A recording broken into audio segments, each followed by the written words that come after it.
Cincinnati Bengals at home in the jungle this week. 3-game losing streak, losers of 7 of their last 8, and it doesn't get any easier this week. They host the New England Patriots, who are looking for a 9-game win streak. The team hasn't seen that since that one guy was around. Pump fake, throws, open, caught, touchdown. The hat trick for Henderson. Principal Rooney's going to be on line 1 soon if New England makes it 9 straight. They've strung together 8 wins as it is. Frank the Tank can't even keep up. It's been going on so long. To the outside and cutting through and going all the way to the end zone is Trevion Henderson. New England's offense casually dropped 27 points on the Jets last week, 24 plus in 6 straight, still riding the hot hand of Shooter McGavin at quarterback. Shooter's gotta shoot, right? Drake May, ho-hum 280 plus yards, 100 plus rate game versus Gang Green. You can argue he's had 8 A-grade outings this year, couple of B's maybe. Talk about watching a kid who looks like he's already figured it all out. You better get used to it, not only in the AFC East, but all around the league. So you have maybe the hottest quarterback going, driving the bus of a potent offense, taking on a Bengals defense last in scoring. Now, Cincinnati's defense is coming off what you'd call maybe their best showing since week 1. They held Pittsburgh to 20 points last week. Their offense gave up 2 touchdowns. This is a team that's giving up 30 a game, mind you. To the end zone, Rodgers, and caught out of bounds. They still let Pittsburgh convert 7 of 13 third down chances, and their secondary, which has not played the pass well this season, gave up 2 TDs to Aaron Rodgers / Mason Rudolph, 1 each, allowed 100-plus rate to each guy, close to 8 yards per attempt to each, over 240 yards total, 81 yards and 2 TDs to running back Kenneth Gainwell, and 67 yards allowed to Darnell Washington. They looked like minions stacked against the Hulk versus that dude. Bulldozing, plowing, wow! Bengals pass rush, only 1 sack, 31 pass attempts. That fits. They only have 14 for the year. May only took 1 sack versus New York. That's back-to-back games with only 1 sack taken after a couple of rough games on that front.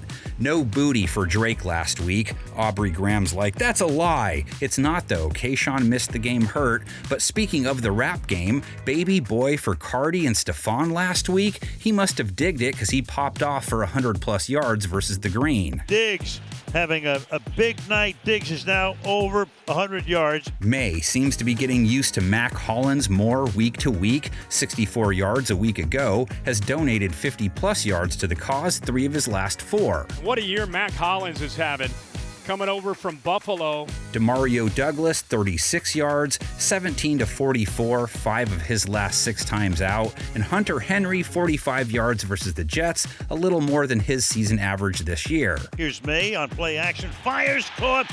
Over the middle to the 42-yard line goes Hunter Henry. Pat's ground game. Trevion Henderson hits this week off a 3-score game, over 90 scrimmage yards, has 5 touchdowns in his last 2 romps through the park. Flip it back here, turning inside, spinning his way, all the way into the end zone is Henderson for the touchdown. Bengals run defense fits right in there with the rest of that D. Not good, over 5 yards per carry allowed to ball carriers as a whole. Bengals defense, though, better last week than most weeks. Bengals offense and Joe Flacco, worse than they had been lately. Offense was good for 33 plus 3 straight games, just 12 last week. Flacco, 100-plus rate games 3 straight, 68 rating versus Pittsburgh on 23 of 40 passing, just 199 yards, only 5 yards per attempt, 1 touchdown, and he got picked off. It's picked off by Duggar. He's got room to roam. Touchdown!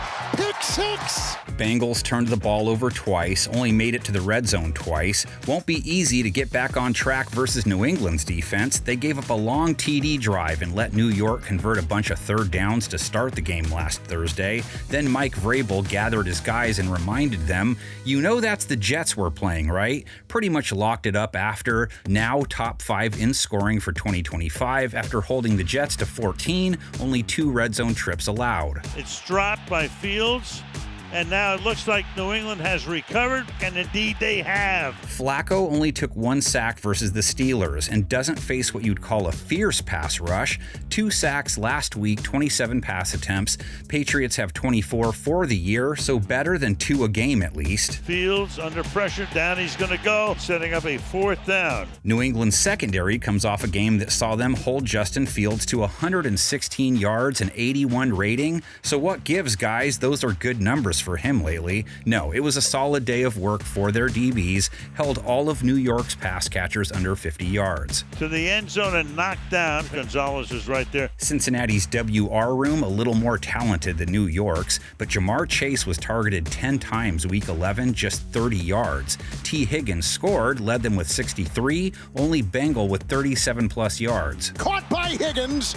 He's in right now. It's a 28-yard touchdown pass to Higgins. Chase Brown saw 8 targets versus Pittsburgh, 28 receiving yards, fared much better as a runner, 99 yards, 5.5 a carry. Big hole opened up by Mims. He's into the secondary.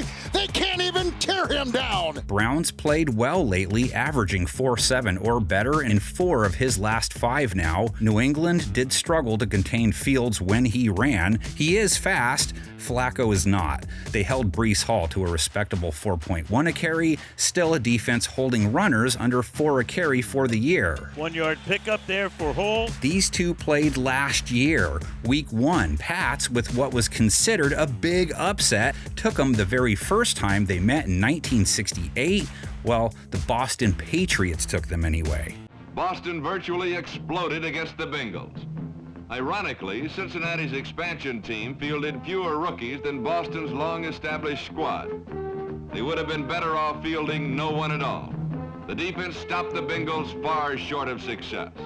Every time Cincinnati tried to run, a Patriot was in the way. Every time they tried to pass, a Patriot was there to foul up the plan. And it was Sherman who saw to it that they scored. His pass to Capoletti was good for 6 points. The final score came on a Sherman to Whalen pass. It ended with the Patriots on top, 33-14. This was the day that made the injuries worthwhile. It was the day when many Boston rookies came of age. It was the day the veterans' ability shone most brightly.